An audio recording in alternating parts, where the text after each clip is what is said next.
करने से पहले काम तू 100 बार दिल से पूछ। करने से काम तू 100 बार दिल से पूछ।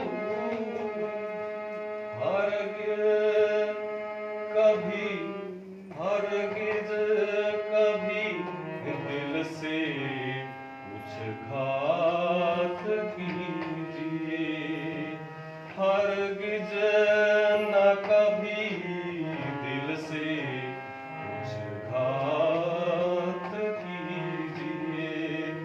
ताली बजा बजा के शुरुआत कीजिए। प्रभु नाम में क्या बंदिश दिन रात कीजिए। हरि नाम में क्या बंदिश दिन रात कीजिए।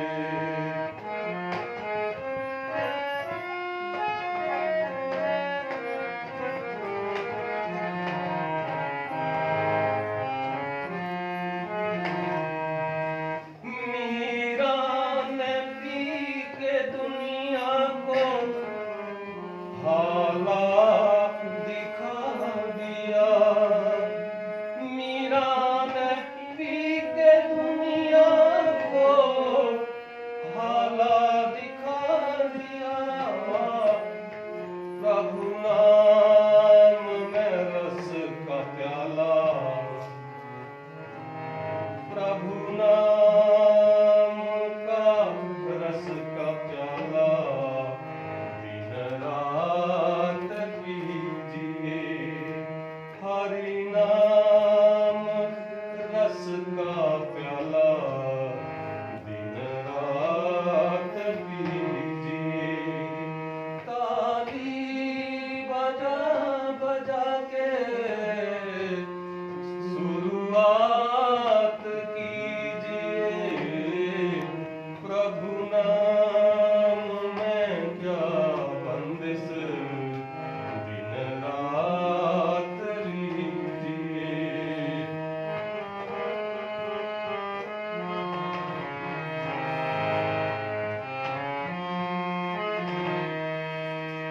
मिलने से जिनसे आप पर बंदा सर फिरे। मिलने से जिनसे आप पर बंदा सर फिरे। हरगिज न ऐसे लोगों से। हरगिज न ऐसे लोगों से मिला कीजिए। हरगिज न ऐसे लोगों से मुलाकात कीजिए। ताली बजा बजा के शुरुआत कीजिए। हरि नाम में क्या बंदिश दिन रात लीजिए। दिन रात लीजिए। दिन रात लीजिए।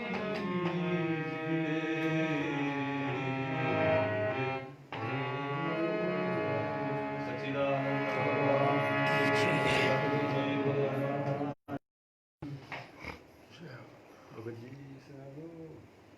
गुरु कृपा ही केवलम। गुरु कृपा ही केवलम। गुरु कृपा ही केवलम। गुरु कृपा ही केवलम। गुरु से बड़ा न कोई नाता। गुरु से बड़ा न कोई नाता। गुरु पिता है गुरु ही माता। गुरु पिता है गुरु ही माता।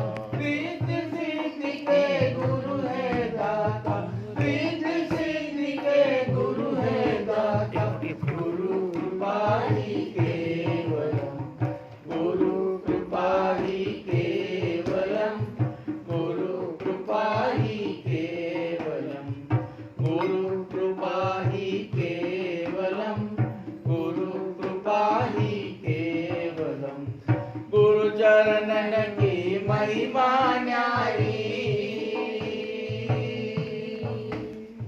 गुरु चरणन की महिमा न्यारी, गुरु की करुणा सबसे न्यारी, गुरु की करुणा सबसे न्यारी, बस में उसके सृष्टि सारी, बस में उसके सृष्टि सारी, गुरु कृपा ही केवलम, गुरु कृपा ही केवलम, गुरु कृपा ही केवलम, गुरु कृपा ही केवलम, गुरु कृपा ही केवलम। जिसने है इस वेद को जाना, जिसने है इस वेद को जाना, गुरु को पाकर और क्या पाना, गुरु को पाकर और क्या पाना। छोड़ा उसने मन अपमान, छोड़ा उसने मन अपमान, गुरु कृपा ही केवलम, गुरु कृपा ही केवलम, गुरु कृपा ही केवलम, गुरु कृपा ही केवलम, गुरु कृपा ही केवलम। गुरु की कृपा जो कोई पाता,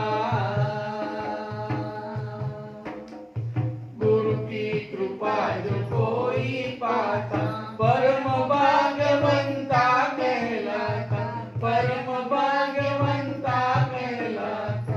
जीवन अपना सफल कर जाता, जीवन अपना सफल कर जाता, गुरु कृपा ही केवलम, गुरु कृपा ही केवलम, गुरु कृपा ही केवलम, गुरु कृपा ही केवलम, गुरु कृपा ही केवलम। चिदानंद भगवान की जय। श्री सद्गुरुदेव महाराज की जय।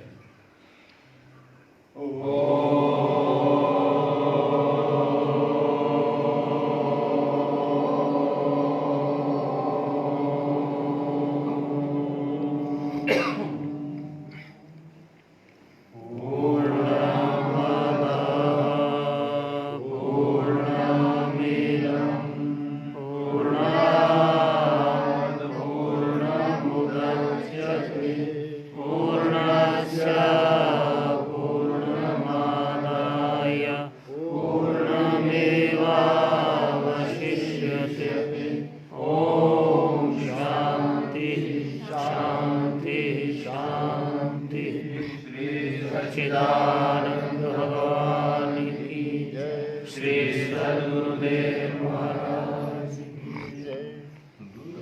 गुरुर्ब्रह्मा गुरुर्विष्णु गुरुर्देवो महेश्वरः गुरुर्साक्षात् परब्रह्म तस्मै श्री गुरवे नमः।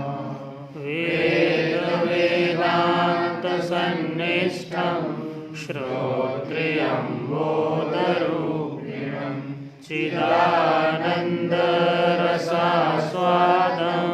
प्रकाशं परमं नुमः।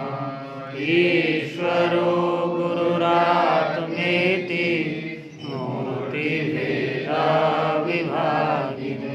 व्योमवद्व्याप्तदेहाय दक्षिणामूर्तये नमः। बोलो श्री सच्चिदानंद भगवान की जय। श्री सद्गुरुदेव महाराज की जय।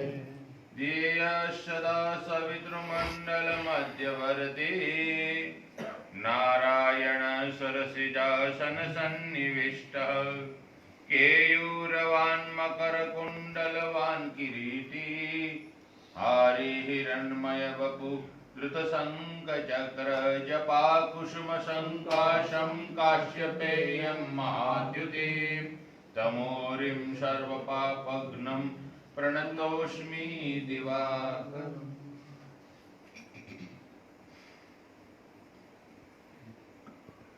महाराज जी कल सत्संग में भिन्न भिन्न संप्रदाय के सिद्धांत के द्वारा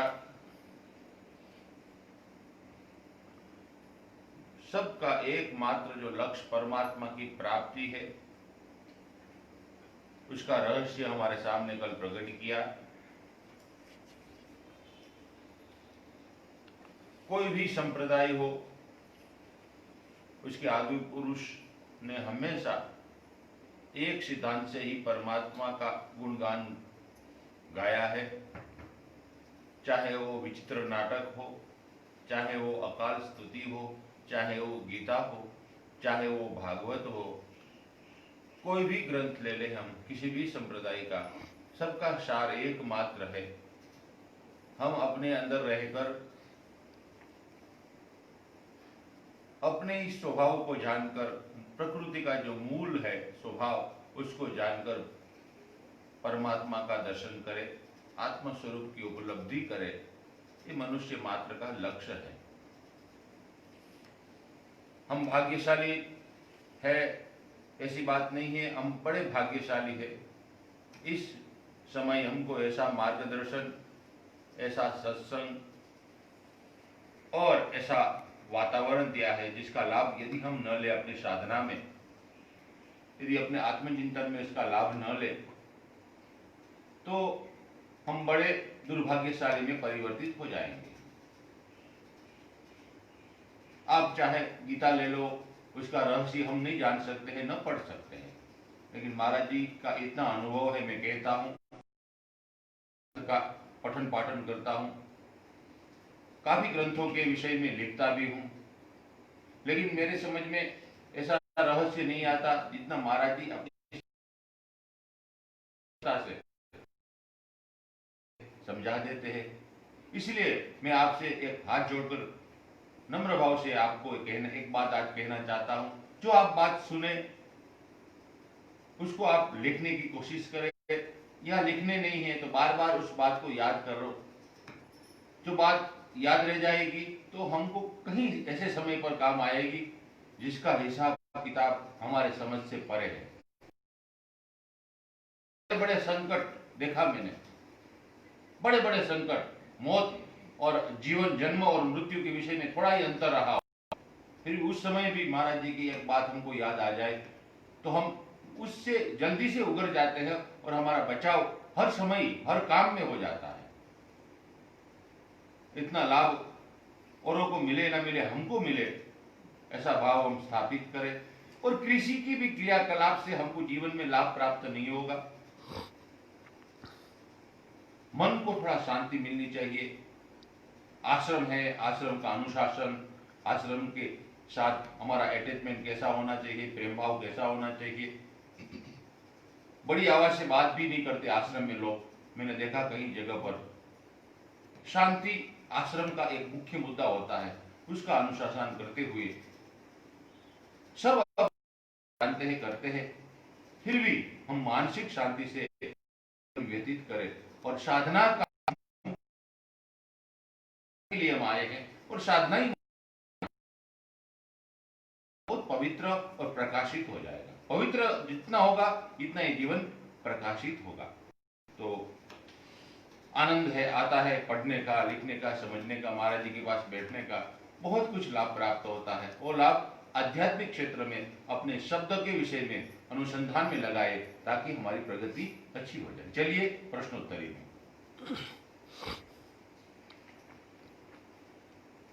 महाराज जी प्रश्न बहुत आते हैं, सुनाई देता है आज?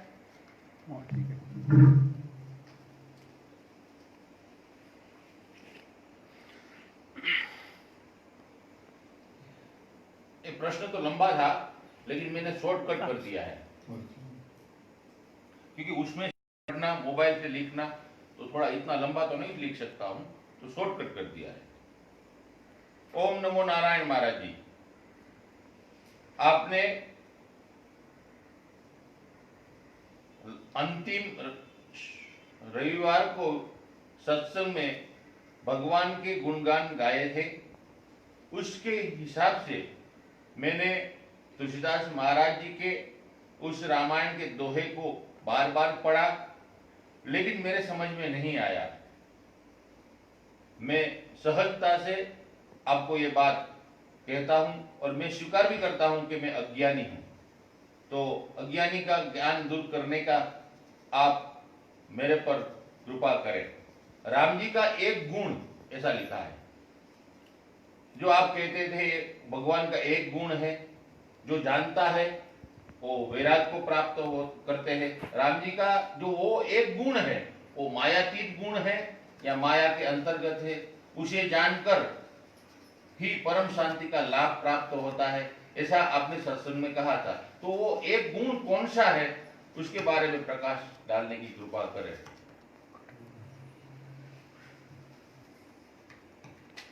अब ये कौन सा दोहा पढ़ा, कौन सा श्लोक पढ़ा, जो समझ नहीं आया, मालूम नहीं। ओ एक गुण विदित मुनिजन पावे, विश्व विदित गुण एक। विश्व विदित गुण विश्वविदित एक गुण। जी हाँ, वो दूसरे अध्याय का 9वां दोहा है। भनति मोरी सब गुण रहित, विश्व विदित गुण एक, सुविचारी सोचहि सुमति, जिनके विमल विवेक। ये वो कीमती दोहा है। दोहा कहते हैं चौपाइयों के बाद में जो सार होता है चौपाइयों का, दोहन। जैसे गाय को धोते हैं, दूध निकलता है, ऐसे ही चौपाइयों का है जो पहले उसको दोहन करा जाता है, तो उसमें से दूध प्राप्त होगा हमारी सेहत के लिए। लेकिन दोहन करने की विधि जाननी चाहिए।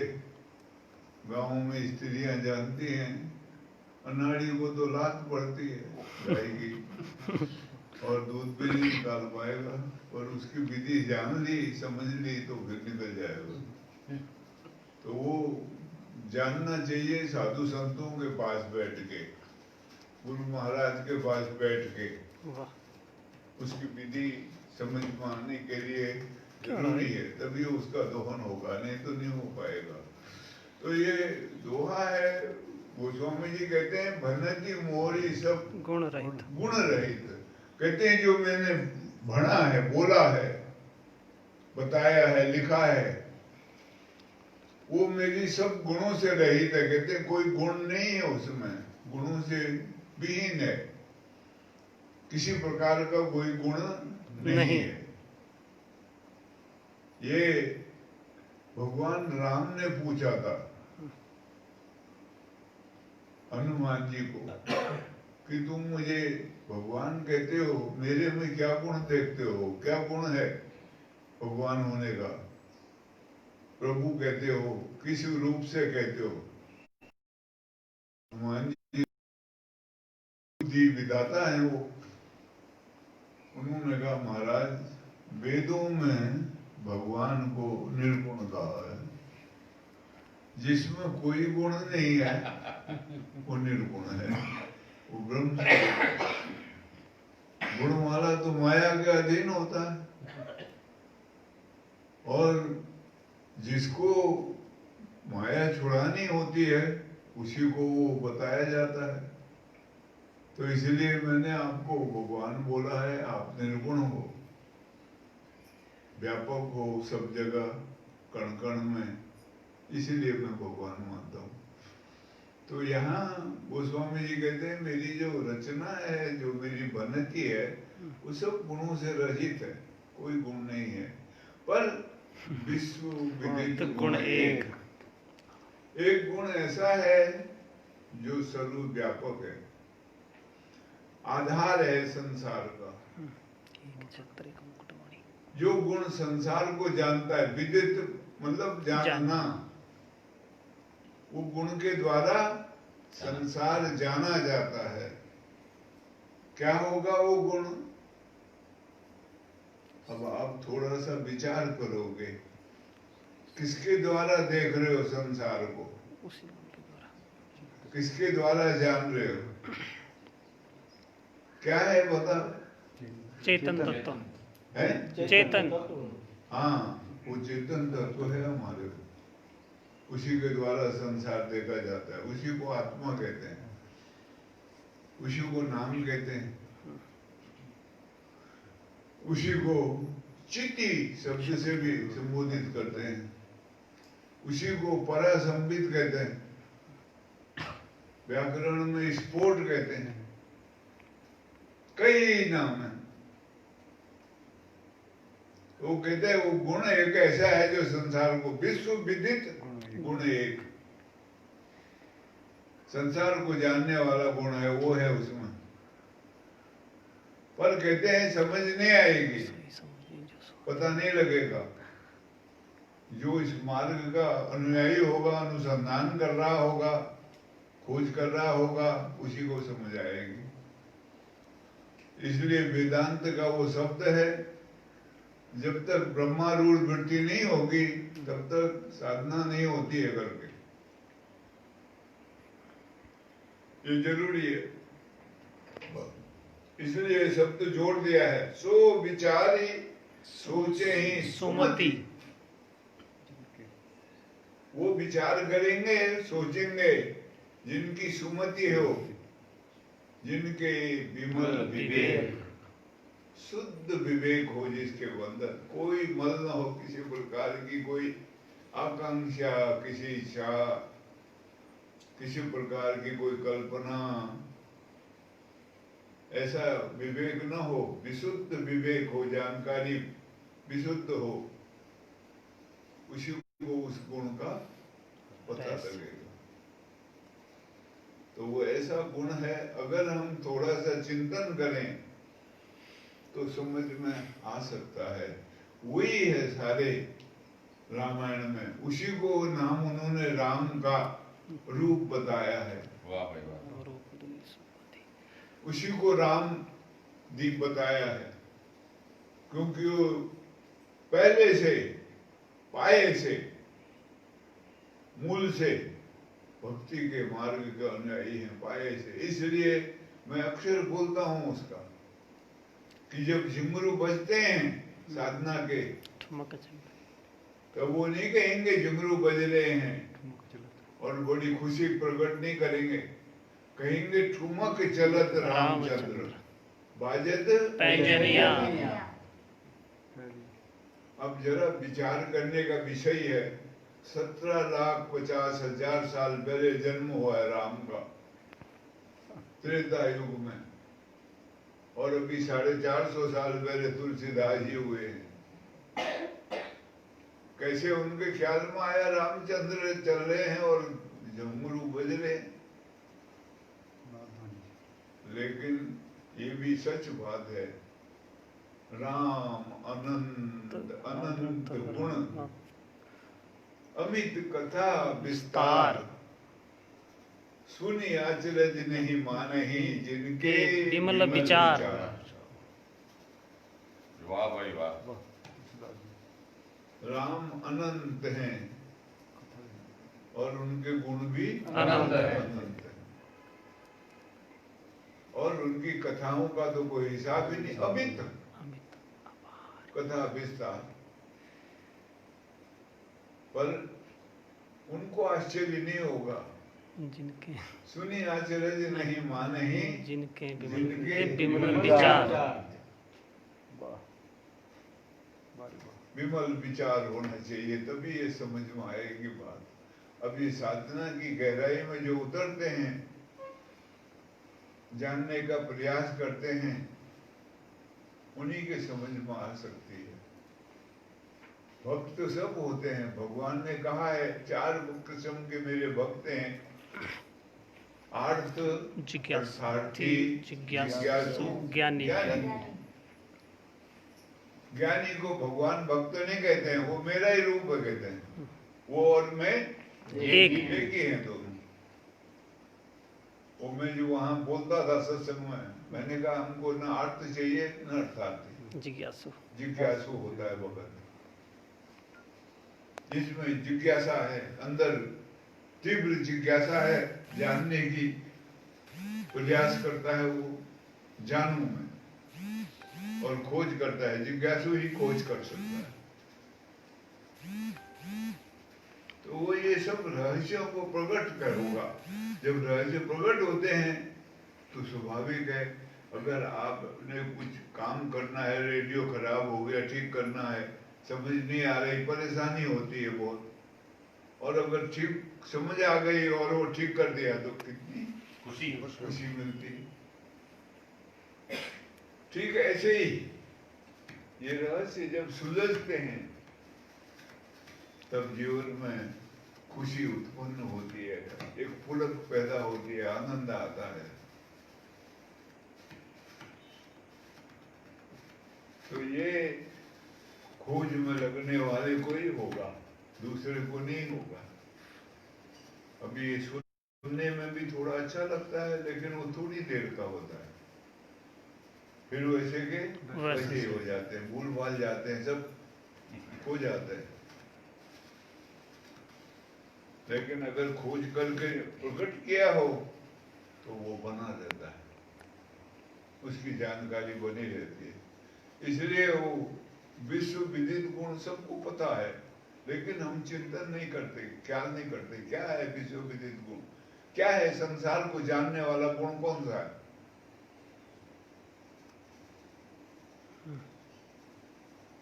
जिससे सारा सृष्टि जगमगा रही है, वो क्या है? वही राम का स्वरूप है, वही राम है। गोस्वामी जी महाराज के मानस के राम है वो।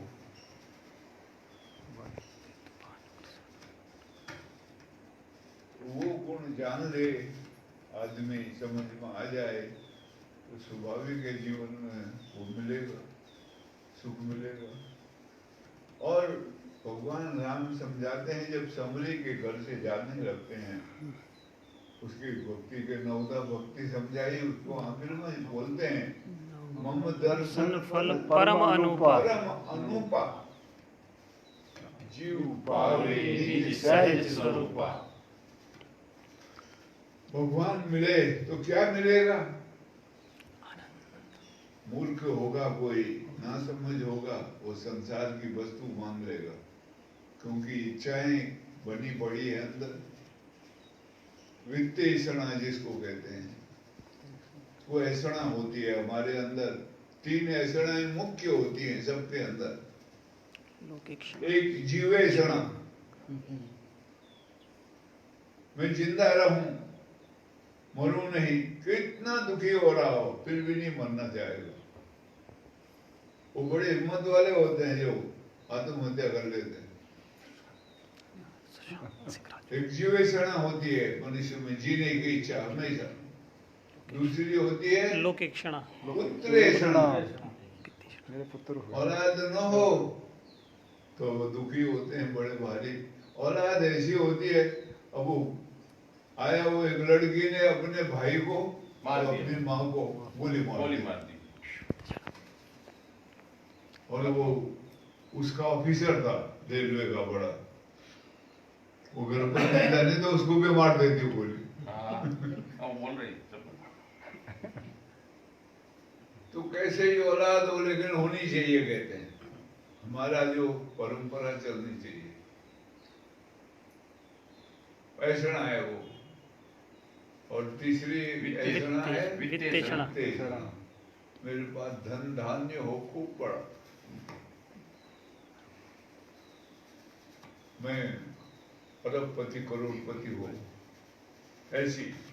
ये 3 ऐसणाएं, इनको 3 ग्रंथि भी कहते हैं, ये होती है हमारे अंदर।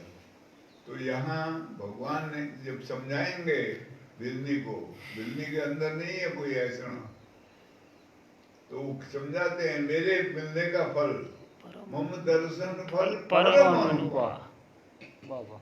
उसकी कोई उपमा नहीं दी जा सकती, परम अनूप है। क्या है वो? जीव पावे निज सहज स्वरूप। क्या है हमारा सहज स्वरूप? उसकी प्राप्ति होती है। जो हमारा सहज स्वरूप है वो मिलता है, उसकी उपलब्धि होती है। भगवान भगवान का जब ज्ञान होगा, पता लगेगा, तो हमको हमारा स्वरूप की उपलब्धि होगी जो सहज है। लेकिन हमने उसको असहज बनाया हुआ है। सबसे मुश्किल काम हमारे लिए वही है। दुनिया में उससे कठिन काम और कोई नहीं। कुछ भी प्राप्त कर सकते हैं, लेकिन अपने आप को नहीं जान पाते।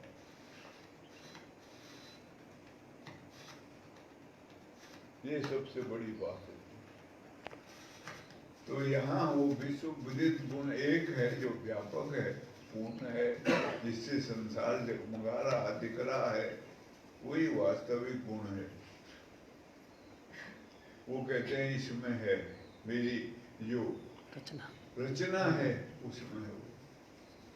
लेकिन वो कोई विचारवान आदमी ढूंढ पाएगा, समझदार होगा, जो विमल विवेकी होगा, जो वही उसको जान पाएगा।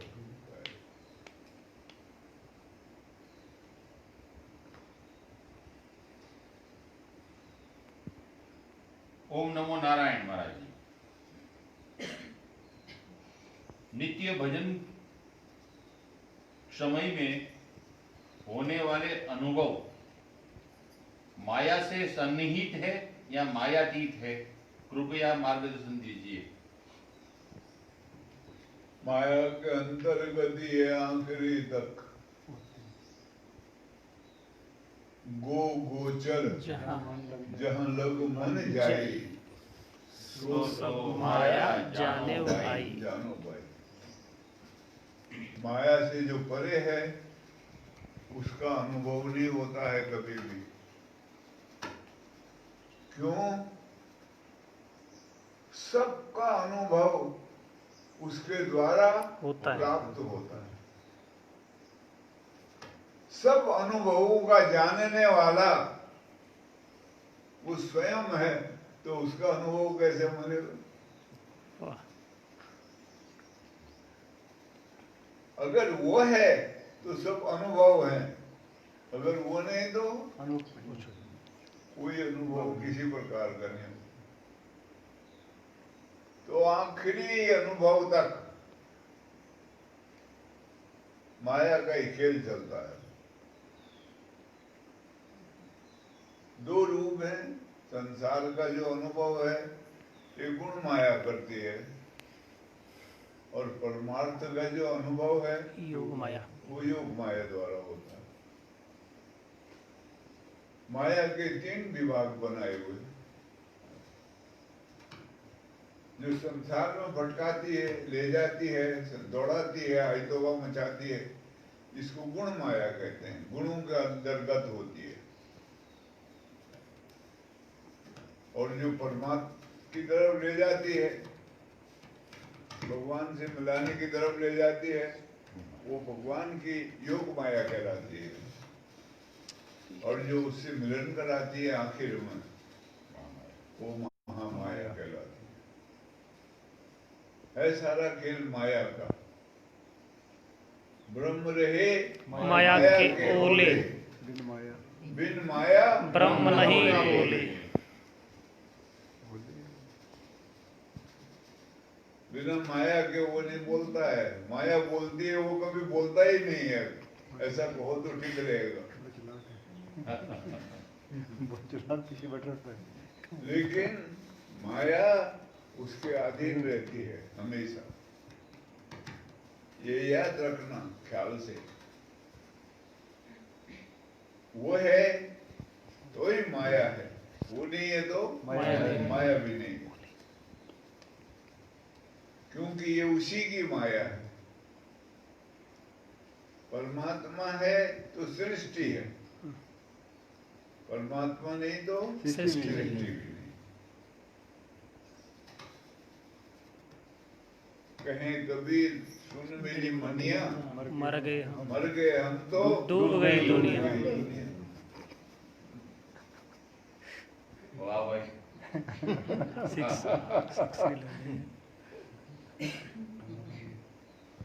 माया सब कुछ माया के अंतर्गत आता है। जितना अनुभव होता है, जानकारी मिलती है, सब कुछ है, लेकिन फर्क है माया का। एक योग माया है, एक गुण माया है। गुण माया जड़ तत्व का, संसार का अनुभव कराती है, देती है सब कुछ। धन दौलत है किसी के पास तो बड़ी माया है, कहते हैं मायावान है बड़ा। लेकिन ये जो जीव है ये माया के वशीभूत रहता है, माया के अधीन रहता है। और जो भगवत तत्व है उसके अधीन माया रहती है, माया उसकी सेवा में रहती है। और ये जीव जो है ये माया की सेवा में रहता है।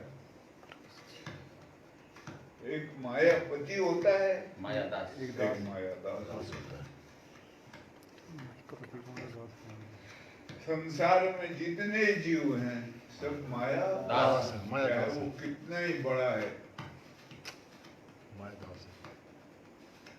मुकेश अंबानी है, कोई भी हो, वो सब मायादास है। कोई कबाब, कोई संत महात्मा मायापति बनते हैं। मायापति होता है।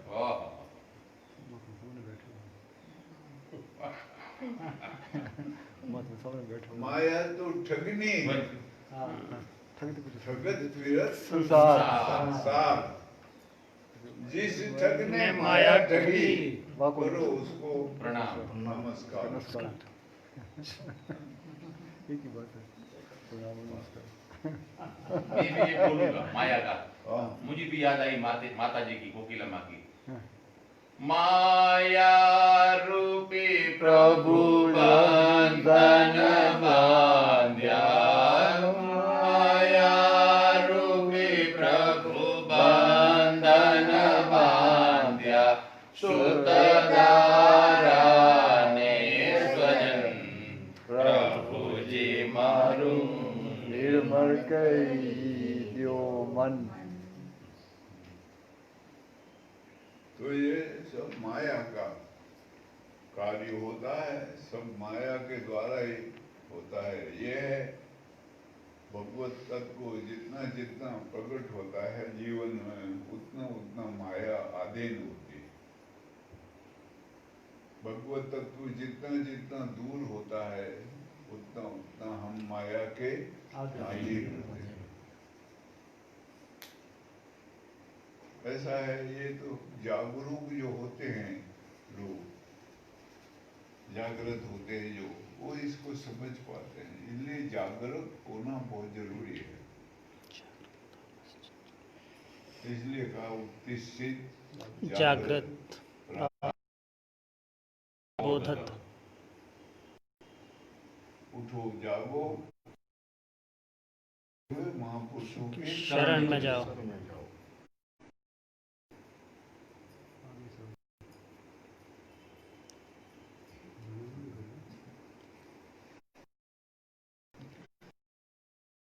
थोड़ा था लेकिन मैंने शॉर्टकट करा नहीं, इसीलिए ये राम जी थी तो वो एक गुण राम है ऐसा लिखा था उन्होंने। मैंने कहा वो सत्संग में आ जाएगा, शांति ऐसा लिखा था उन्होंने।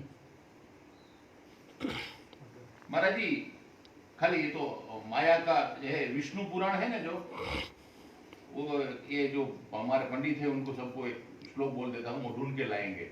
एक विष्णु पुराण का एक श्लोक है जो महाराज जी बोले, उसका ही संस्कृत है, महाराज जी हिंदी में बोले अनुभव से। तो विष्णुर माया भगवती यया सम्मोहितम जगत, विष्णु पुराण का ये श्लोक आप ढूंढ के लाना पंडित जी। वो बोलते हैं विष्णु की, विष्णुर माया भगवती, वो भगवती का स्वरूप है, यया उसके द्वारा सम्मोहितम पूरा विश्व मोहित है। इसलिए जूनागढ़ में भारती बापू के आश्रम में एक आश्रम था, पास में आश्रम था, उसका नाम था मायादास आश्रम। उसके गुरुजी ने उसका मायापति आश्रम रखा था, तो उसने नाम बदल दिया। हाँ, उसके पास ही आश्रम था, बिल्कुल भारती बापू के आश्रम के पास। आश्रम चाय पाई पिलाया, बोले मायापति लिखा था गुरुजी ने। वो गुरुजी हो सकते, मैं नहीं हो सकता हूँ। इसलिए मैंने वो आश्रम काट दिया नाम। अभी तो मैं मायादास हूँ, तो मैं मायादास लिख दिया कि मैंने आश्रम। हाँ, उसका नाम मायाराम था, मायाराम, लेकिन आश्रम का नाम बदल दिया उसने कि मैं तो यही रखूंगा। तो ऐसे विचित्र नाटक वाले हैं सब। वाह भाई महाराज जी प्रणाम। इष्ट सिद्धि ही प्रेम का स्वरूप है, कृपया मार्गदर्शन दीजिए। इष्ट सिद्धि ही निश्चय इष्ट इष्ट इष्ट इष्ट इष्ट सिद्धि, इष्ट सिद्धि। इष्ट देव को बोलते हैं, आराम इष्ट से, देव थोड़ा सा बोलते आराम हैं। से। अच्छा इष्ट इष्ट, सिद्धि। अच्छा। हाँ जी, हाँ जी। इष्ट सिद्धि ही प्रेम का स्वरूप है। उस कान में थोड़ी बात। इष्ट तो दो बातें होती हैं, एक इष्ट एक अनिष्ट। जब हम कोई चीज प्राप्त करने के लिए जाते हैं, उस वस्तु को प्राप्त करना इष्ट कहलाता है। और उसमें जो बाधा आ जाए न हो प्राप्त, वो अनिष्ट कहलाता है। इष्ट का मतलब खुशी, आनंद होता है। वो कोई स्थिति नहीं है, वो प्राप्ति हो जाए तो वो सिद्धि कहलाती है उसकी। कोई भी इष्ट वस्तु जो हमारे है, प्रिय है अति, इस तरह से देवी देवता हैं, वो भी इष्ट होते हैं कभी कईयों को। उनके द्वारा उसका जीवन निर्वाह चल रहा होता है। ये टोने टाटके वाले होते हैं, तांत्रिक होते हैं। यहाँ एक बड़ा वो था ज्योतिषी पहले, विद्यु नाम था। कहाँ था? गग्गल में। हाँ, मैं उसके पास गया था, काफी बहस करी थी मैंने, बहुत डांट डूट भी लगाई थी। बहुत पुरानी बात हो गई, करीब 40 साल हो गए, उससे भी ज्यादा 45 साल हो गए।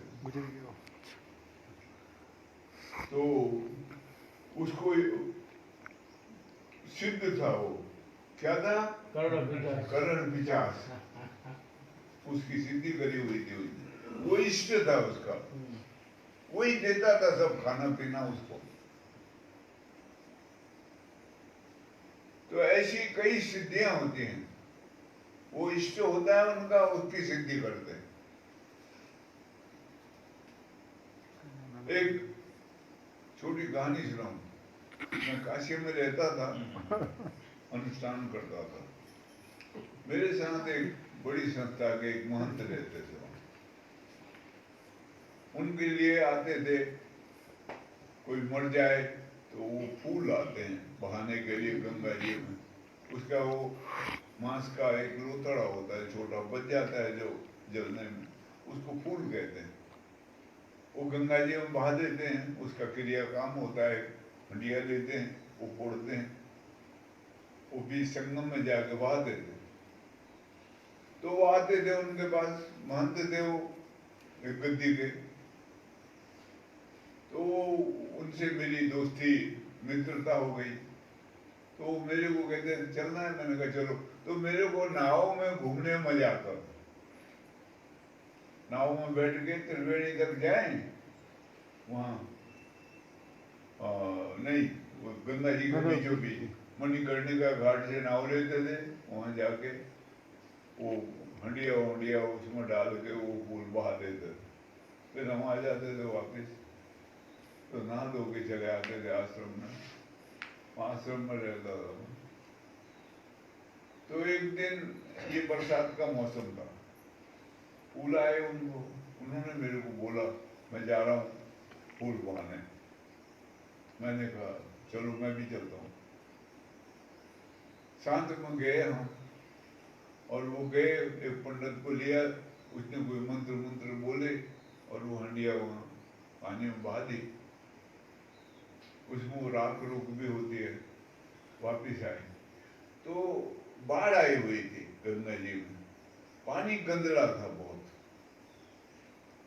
तो उन्होंने कहा स्नान करना है। मैंने कहा यार पानी गंदला हो रहा बहुत, आश्रम में जाएंगे वहां करेंगे स्नान, क्योंकि वो फूल बहाने के बाद स्नान करना पड़ता है।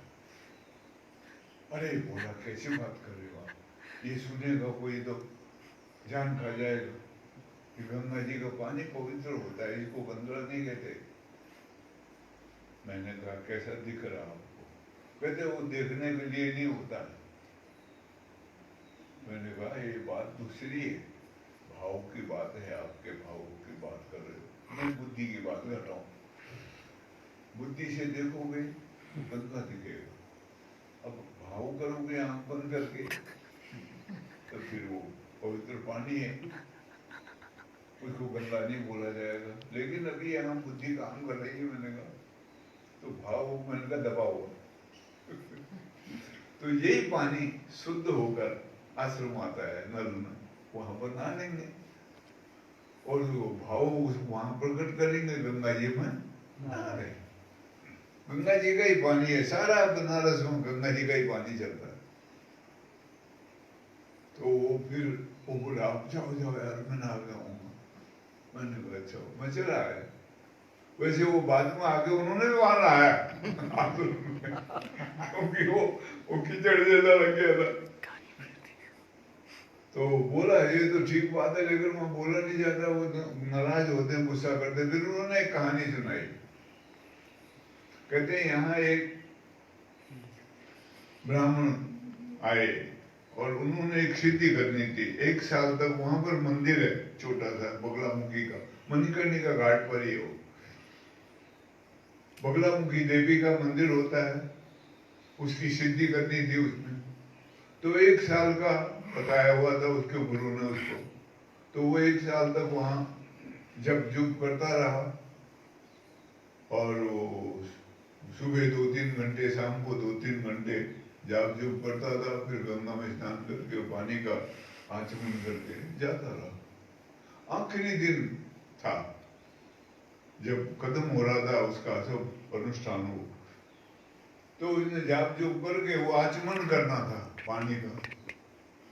तो वहां पर वो हाथ में आ गई टट्टी बहती है। वो गंगा में तो दुनिया भर का कचरा भी साफ करने में लगे हैं, दुनिया भर का मुर्दे बहुत डालते हैं लोग उसमें।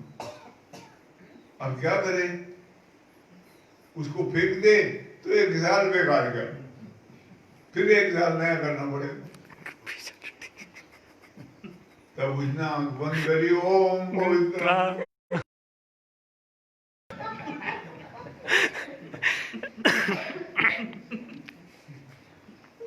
तो ऐसा उन्होंने कहानी सुनाई। मैंने कहा हाँ वो करना पड़ेगा उसको, क्योंकि उसकी इच्छा की पूर्ति कर रहा हूँ। जो इच्छा की पूर्ति होती है उसके लिए बहुत, मैंने कहा एक किस्सा है समाज में, वो जरूरतमंद को गधे को भी मामा उसको भी बाप कहना पड़ता है, गधे के पैर छूने पड़ते हैं। मैं वो टीवी में देख रहा था, वो चाट रहे थे गधे की खोपड़ी को। ऐड वो कल देखा 2-3 आदमी को, बड़ा खराब लगा। नहीं है ये। तो इच्छा की पूर्ति के लिए मनुष्य काम करता है। इच्छा की न हो, कोई पूर्ति नहीं करनी हो, फिर उसको किसी को वो करने की जरूरत नहीं। तो ये जो इष्ट को साधते हैं तो उसमें जो विघ्न आता है वो अनिष्ट कहलाता है। इष्ट का मतलब खुशी, खुशी प्राप्त करनी है। कोई चीज प्राप्त हो जाएगी, सिद्धि हो जाएगी, उसकी खुशी मिलती है, उसके द्वारा कार्य संपन्न होते हैं। तो इसलिए पुराने समय में इसका बहुत रिवाज था। आज थोड़ा बदल गया है, थोड़ा सा बदला है, ज्यादा नहीं। अभी विद्या को महत्व दे दिया है जी। संसारी विद्या, पढ़े आदमी अधिक से अधिक विद्वान हो जाए, एक एक चीज में निष्णात हो जाए, कोई डॉक्टर बन जाए, कोई इंजीनियर बन जाए, कोई एससी बन जाए, सीए हो जाए, वकील हो जाए, बड़ा निष्णात हो जाता है वो। तो वो फिर वो जो पेशा है वो फिर उसको सब कुछ देता है, वो उसका इष्ट होता है। ऐसे ही विद्या में लगा कोई, भगवत तत्व सिद्ध कर लिया। जैसे वल्लभाचार्य ने वहां बैठे नाथ द्वारा नाथ द्वारे वो भगवान सिद्ध कर लिया उन्होंने। इसलिए वो सिद्ध पुरुष हो गए और सब कुछ उस भगवान के गुणानुवाद गाने से ही प्राप्त हो गया। उनको तो गया, उनके पीढ़ी दर पीढ़ी को भी। भगवत तत्व तो ऐसा है। यहाँ तो डॉक्टर बना है, डॉक्टरी सिद्ध करिए, लेकिन बेटा डॉक्टर बनेगा तभी वो डॉक्टर कहलाएगा, नहीं तो वो नहीं होगा डॉक्टर। ये ऐसा है। वहां तो वो पीढ़ी दर पीढ़ी अभी भी चल रही है उनकी गुरुवाई। पूछते हैं उनको, क्योंकि भगवत तत्व परम तत्व है, उसकी सिद्धि के आगे सारी सिद्धियां फीकी खत्म हो जाती हैं। ऐसे ही महापुरुष होते हैं, उनको सिद्ध पुरुष कहते हैं। उन्होंने सिद्ध किया होता है। रामकृष्ण परमहंस ने सिद्ध करा था काली माई को, काली देवी को सिद्ध किया था। तो काली देवी ने जहां तक उसकी पहुंच थी वो खुद ले गई, तो चमत्कारी पुरुष बना दिया। लेकिन उससे आगे गति नहीं थी, तो वो एक महात्मा बुला दिया, उससे दीक्षा दिलवा दी। और गदाधर से रामकृष्ण परमहंस बन गए। तो ये इष्ट का कार्य होता है। इष्ट होते हैं भगवान, कभी कभी भगवान इष्ट होते हैं। हमारे कुल के इष्ट हैं भगवान श्री कृष्ण। वैसे देवी माता भी है, नैना देवी।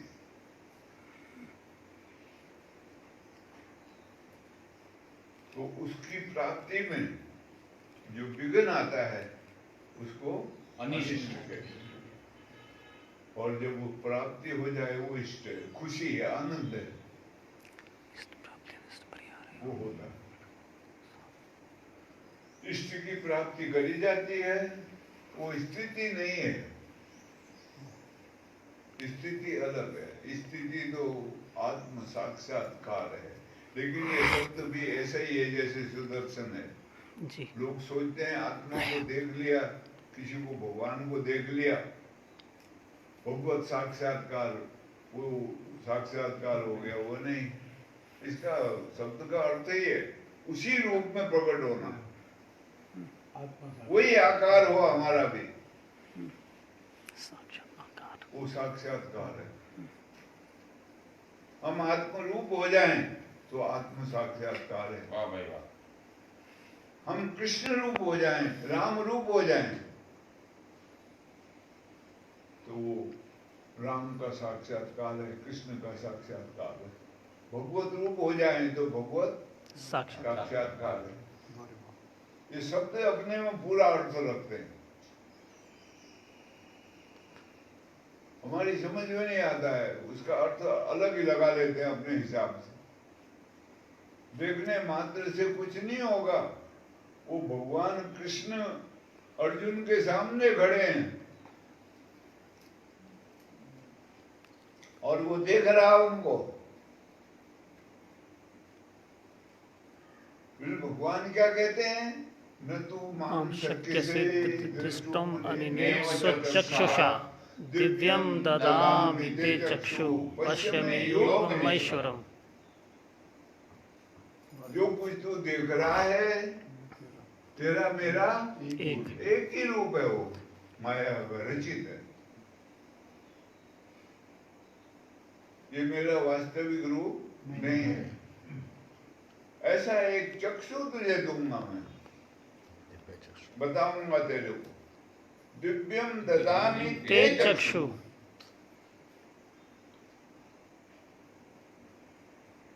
वो जो व्याकरणाचार्य हैं वो कहते थे शब्द लगा तो नपुंसकवाचक हो गया। वो कहते हैं ऐसा चक्षु दूंगा जो जिसके द्वारा तू मेरे वास्तविक स्वरूप को पहचान सकेगा। जान से। पश्चिम योग में स्वरूप, उसके बाद तू मेरा उस योगेश्वर स्वरूप को जान पाएगा। ऐसा खेल है ये। शब्द अपने में बहुत अर्थ लगाए हुए होते हैं, लेकिन हम उनको ख्याल में नहीं लेते हैं कभी भी। ख्याल में लेने में थोड़ा मुश्किल भी पड़ता है, ऐसे सहज होता है।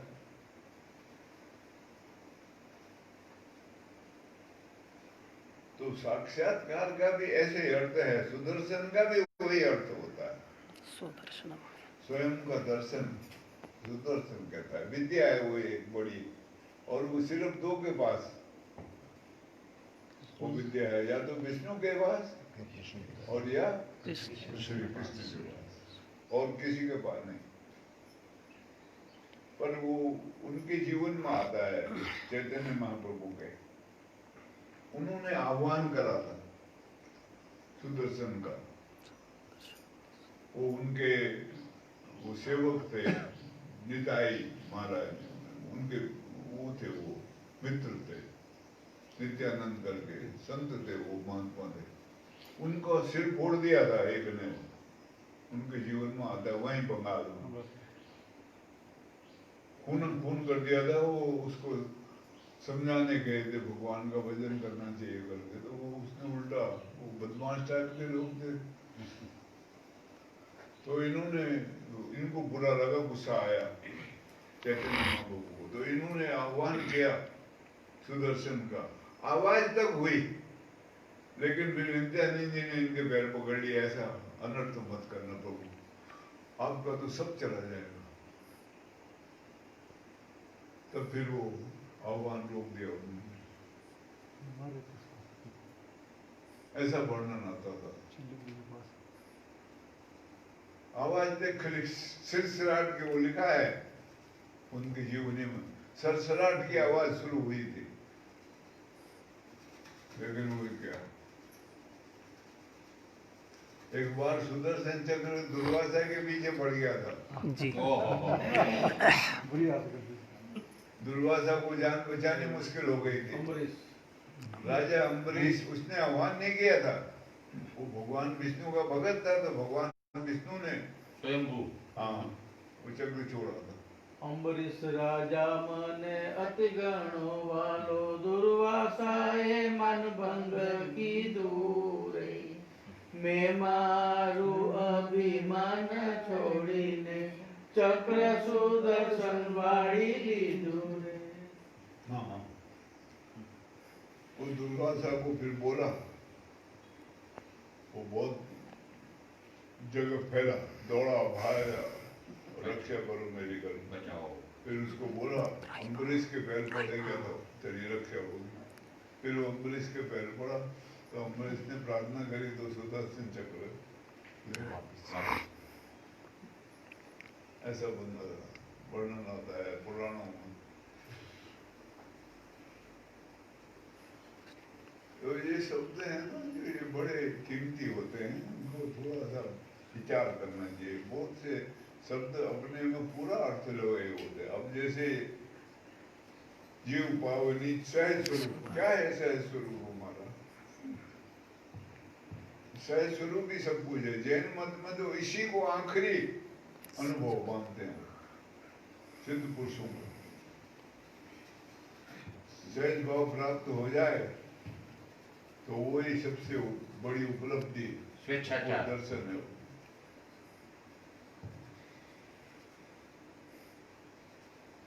ऐसे शास्त्रों की बातें हैं, ये ऋषि मुनियों की अनुभव है, बहुत कीमती होता है। उन्होंने बड़ी खोज करके इसको लिखा होता है, जान करके। सब ऐसणाओं से मुक्त हो गए।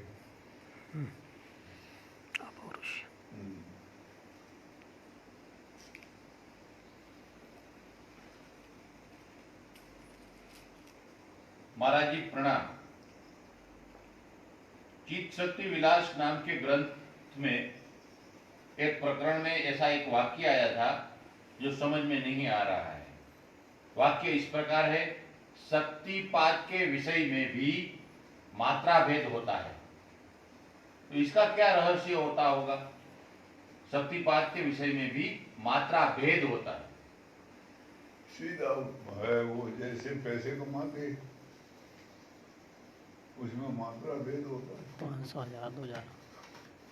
एक आदमी को दिहाड़ी मिलती है एक दिन की 200 रुपया 150 रुपया, गवर्नमेंट ने फिक्स करी है 202 रुपये। एक आदमी को दिहाड़ी मिलती है एक दिन की 6000 रुपये। तो क्या है वो? मात्रा भेद। मात्रा भेद है। उसके योग्यता के अनुसार उसको दिहाड़ी मिलती है। ऐसे ही यहाँ भी जो साधना करते हैं, छोटी मोटी शक्तियाँ प्राप्त कर लेते हैं, उसी में मगन होते हैं, खुश हो जाते हैं, तो उनकी मात्रा थोड़ी रह जाती है। लेकिन जो चलते रहते हैं, कहीं अपना विश्राम नहीं है। वो हनुमान जी कहते हैं ना, लंका जाते थे, जब वो समुद्र उनसे कहता है विश्राम कर लो, वो कहते हैं राम काज को कहाँ विश्राम? राम काज करे बगैर विश्राम नहीं हो सकता। तो जब तक मंजिल नहीं मिलेगी भक्ति की, मैं माता सीता के दर्शन नहीं कर लूंगा। और ये जो संदेश है भगवान का, वो माता तक नहीं पहुंचा दूंगा तब तक विश्राम नहीं करूंगा। वो फिर भी विश्राम नहीं करते। उस संदेश पहुंचाने के बाद भी कहते भूख लगी है मेरे को भी, फल खाने की इजाजत दे दो। अब वो फल खाने के लिए माता कहते खा लो।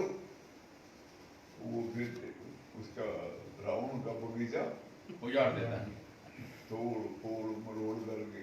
कहते मेरी जात बंदर की है, मेरा तो काम नहीं था तोड़ फोड़ मरोड़ करना है।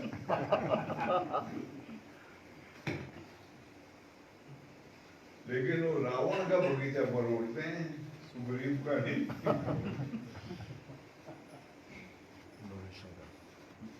तो ये अनंत की यात्रा होती है, चलते रहते हैं और उस चलने में ही आनंद आता है। इसलिए जो भक्त हैं, जानकार बड़े महापुरुष, वो कभी मोक्ष नहीं पाते, लेते नहीं है। बार बार वो कहते हैं आपका भजन करने की कृपा करो कि मेरा मन आपके भजन से हटे नहीं। वाह वाह।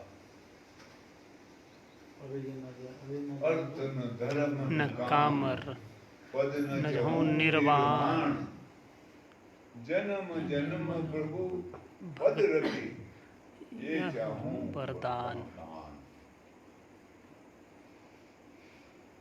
बस कहते हैं मैं आपका भजन करते रहूं, बस यही मेरी इच्छा है। तो वो चलना ही जीवन में, ऐसा मानते हैं 3 प्रकार के सुख हैं। एक संसारिक सुख है जिसको विषय आनंद कहते हैं। संसार में जो दौड़ते हैं वो विषय आनंद कमाते हैं, विषय आनंद कहते हैं। दूसरा सुख है जो भगवान को जानने का प्रयास करते हैं, जिज्ञासु होते हैं, उसको भजनानंद कहते हैं। भजन का आनंद है वो। तीसरा सुख है जो पूर्ण रूप से विश्राम पाते हैं, परमानंद मोक्ष पाते हैं, परमानंद उसको कहते हैं ब्रह्मानंद। ब्रह्मानंद ब्रह्मानंद। लेकिन जो जानकार संत महात्मा होते हैं वो कहते हैं संसारी लोगों के लिए विषय आनंद होगा और मुक्त पुरुषों के लिए ब्रह्मानंद सोदरा। हमारे लिए तो भजनानंद।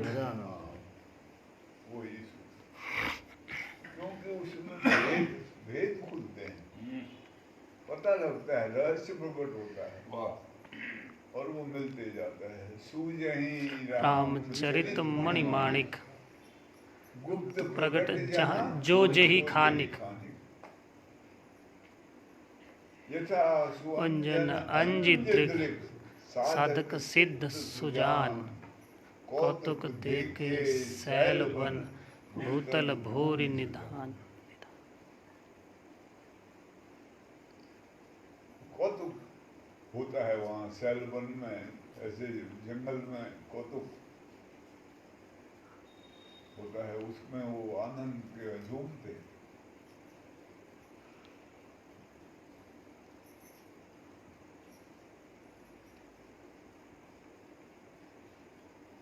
कोई भी हो, साधक हो, सिद्ध हो, सुजान हो, वो खोदते जाता है, खान अंदर मिलते जाता है, रत्नों की खान खुलती।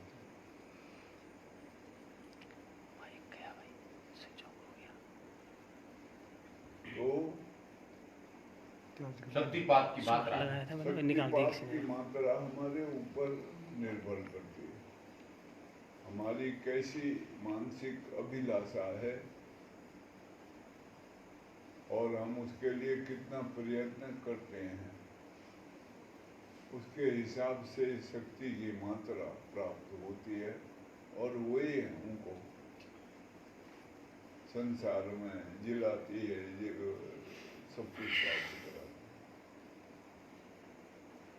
खेल शक्ति का ही है सारा, भगवान कुछ नहीं करते हैं,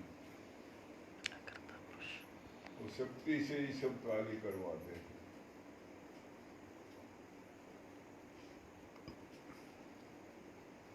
लेकिन शक्ति भगवान की होती है। हो गया? बस ठीक है, प्रश्न तो है लेकिन वह तो कोई अच्छा ले लूँ तो बस जाए।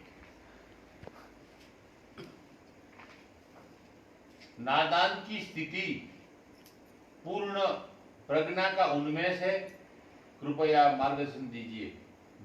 नादान की स्थिति, नादान की स्थिति पूर्ण प्रज्ञा का उन्मेष है, कृपया मार्गदर्शन दीजिए। नाद समाप्त हो जाए पर वो आखिरी होई मेघ गर्जना जो है वो समाप्त होनी चाहिए, तब प्रज्ञा का उन्मेष होगा। उस वक्त प्रज्ञा प्रकट होगी, उससे पहले बड़ा भारी युद्ध करना पड़ेगा। मेघनाद लास्ट आखिरी नाद है, गड़गड़ाएगा, जोर से घबराहट होगी, पसीना छूटेगा, आंखें चौंधियाएंगी, हो सकता है बेहोशी आ जाए, ऐसा भी है। वो एक बार एक उदासी महात्मा मिले थे मेरे को, उन्होंने बताया था कि जो श्रीचंद बाबा थे वो कई बार बेहोश हो जाते थे, ऐसा सुना है, वो कहते थे। और वो कमलिया उनकी सेवा करता था, वो उनको उठा के बिठाता था और उनके कई बार टट्टी पेशाब निकल जाती थी और वो कमलिया ही सब सेवा करता था उनको। तो ऐसा संभव है क्योंकि यहाँ मानस में लक्ष्मण बेहोश हो जाते हैं, उनको शक्ति बाण लग जाता है और वो मेघनाथ ही मरता है। लेकिन मेघनाथ को मारते भी वही हैं, राम नहीं मार सकते मेघनाथ को, वैराग्य ही मारेगा। नाम का स्वरूप बताया है, वो आखिरी में विजय होती है उस पर।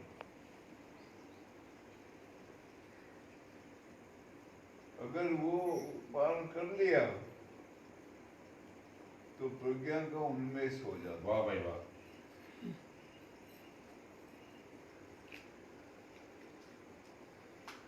नहीं, तब तक साधना ही चलती है।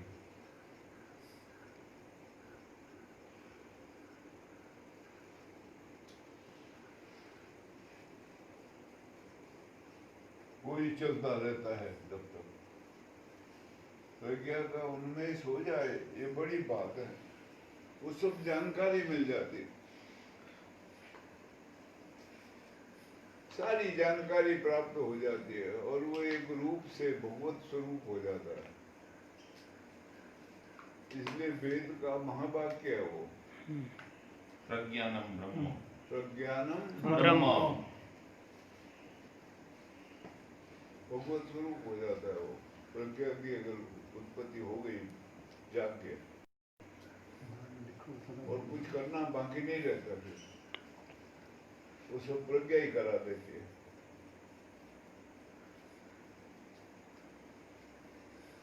अविनाशी आत्म अचल, जगताते प्रतिकूल, जगताते प्रतिकूल, ऐसा ज्ञान विवेक है, ऐसो ज्ञान विवेक है सब साधन को मूल। सारे साधन जितने हैं दुनिया के, वो वहां जाके समाप्त हो जाए।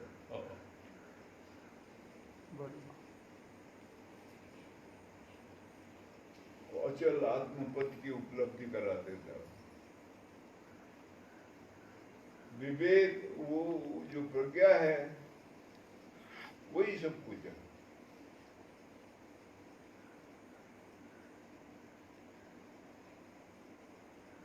आखिरी तत्व है वो, लेकिन वो तभी प्राप्त होगी जब पूरा।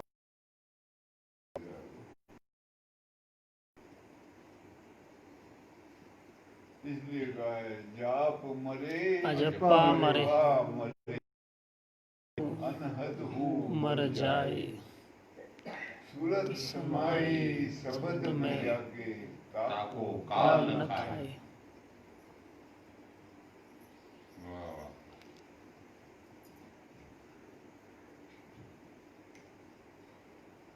शब्द नित्य है, स्वयंभू है, अपने आप ही है। उसके साथ अगर जुड़ गए हम तो स्वयंभू हो गए।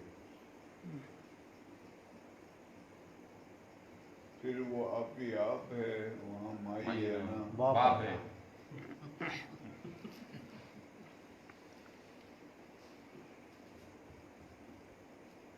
दड़ी पड़ी। ऐसा है खेल। वाह भाई।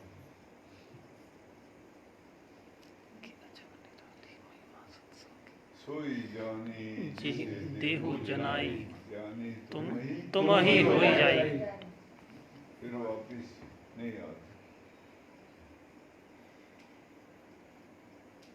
बोलो सच्चिदानंद भगवान की जय। श्री सद्गुरुदेव